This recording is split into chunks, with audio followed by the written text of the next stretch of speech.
حضرت علی رضی اللہ تعالی عنہ نے فرمایا، کفر کے بعد سب سے بڑا گناہ کسی کی دل آزاری کرنا ہے۔ جب کوئی دوست تمہیں اپنا راز بتائے تو سمجھ لینا کہ وہ اپنی عزت تمہیں امانت دے رہا ہے، اس میں کبھی بھی خیانت نہ کرنا۔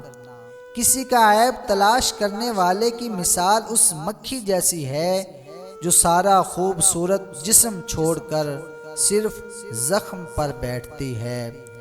وقت اور دولت دو چیزیں ہیں جو انسان کے اختیار میں نہیں۔ وقت انسان کو مجبور اور دولت مغرور بنا دیتی ہے۔ سب سے پہلی عبادت یہ ہے کہ انسان مصیبت میں صبر کر کے اللہ پاک سے مدد کا منتظر رہے۔ کامیابی حوصلوں سے ملتی ہے، حوصلے دوستوں سے ملتے ہیں، دوست مقدر سے ملتے ہیں اور مقدر انسان خود بناتا ہے۔ تین چیزیں ایمان کو تباہ کر دیتی ہیں: عورتوں کی صحبت، جاہلوں سے بحث، امیر دل کی محفل۔ جو شخص تمہارا غصہ برداشت کر لے اور ثابت قدم رہے وہ تمہارا سچا دوست ہے۔ 100 دوستوں سے بہتر وہ ایک دشمن ہے جو دل میں نفرت تو رکھتا ہے لیکن منافقت نہیں کرتا۔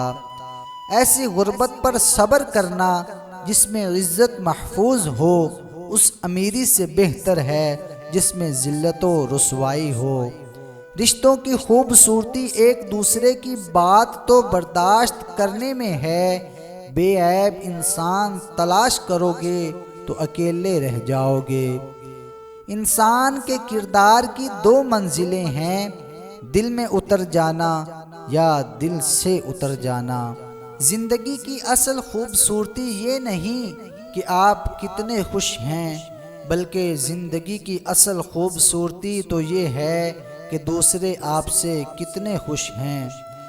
دوستوں کے غم میں ہر حال میں شامل ہوا کرو، لیکن خوشیوں میں تب تک نہ جانا جب تک وہ تمہیں خود نہ بلائیں۔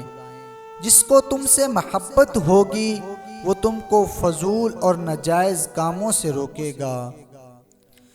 تمہارا ایک ہی رب ہے پھر بھی تم اسے یاد نہیں کرتے، لیکن اس کے کتنے بندے ہیں پھر بھی وہ تم کو نہیں بھولتا۔ کسی کی مدد کرتے وقت اس کے چہرے کی جانب مت دیکھو، ہو سکتا ہے اس کی شرمندہ آنکھیں تمہارے دل میں غرور کا بیج بو دیں۔ 3 رشتے بے نقاب ہو جاتے ہیں: بڑھاپے میں اولاد، مصیبت میں دوست اور غربت میں بیوی۔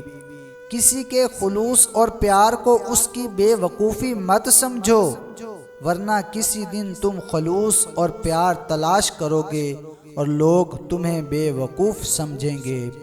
زندگی کو بدلنے میں وقت نہیں لگتا، لیکن وقت کو بدلنے میں زندگی لگ جاتی ہے۔